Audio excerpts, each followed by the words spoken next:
One of the things that I've struggled with as an AI engineer is FOMO when it comes to developing new projects and distributing them.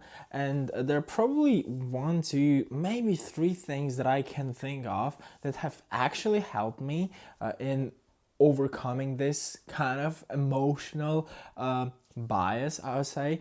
And the first one is I've said in the last video that I've decided to narrow down in fintech.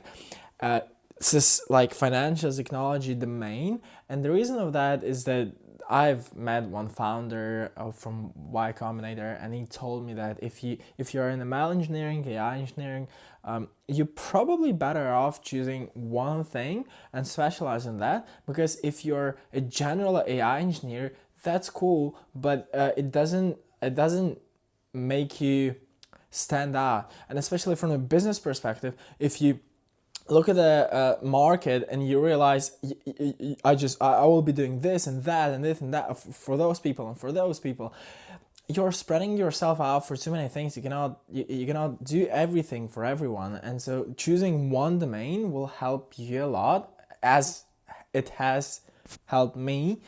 And the second thing is that I have struggled with basically the noise and all the new frameworks and the releases, and reading about them. It actually makes something tickle inside of me.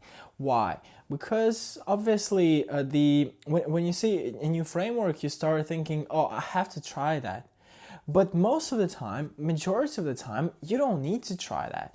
And the thing you can do, the thing I've started doing recently, is that if I see on X, I don't usually scroll X for the sake of scrolling. If I'm on X and I see someone's post, is because I'm writing my own post, and it's just the way it is.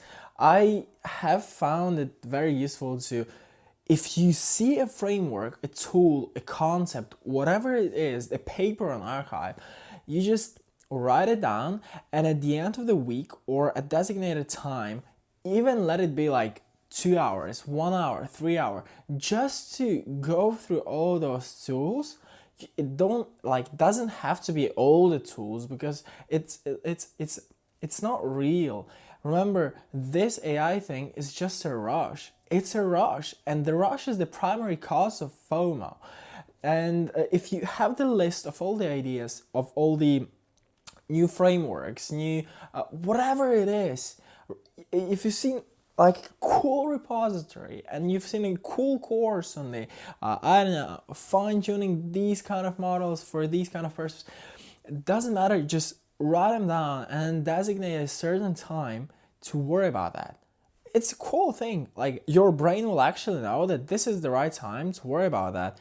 If I want to worry about it, there will be on Sunday morning, I will see that I will have 3 hours, for example, to go through the list and worry about everything that I'm not keeping up. And it will be much more pleasant for you to experience, to go through this experience of AI engineering, if you're into that.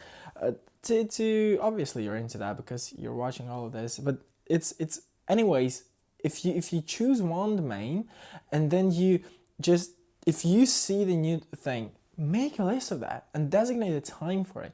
And afterwards, it's gonna work out. But obviously, the primary and predominant, most useful way that I've found helping me coping with FOMO is choosing one domain. If it's chemistry, biotechnology, finance, I don't know, health, whatever you wish, but choose one domain and specialize in it. It's gonna be very useful.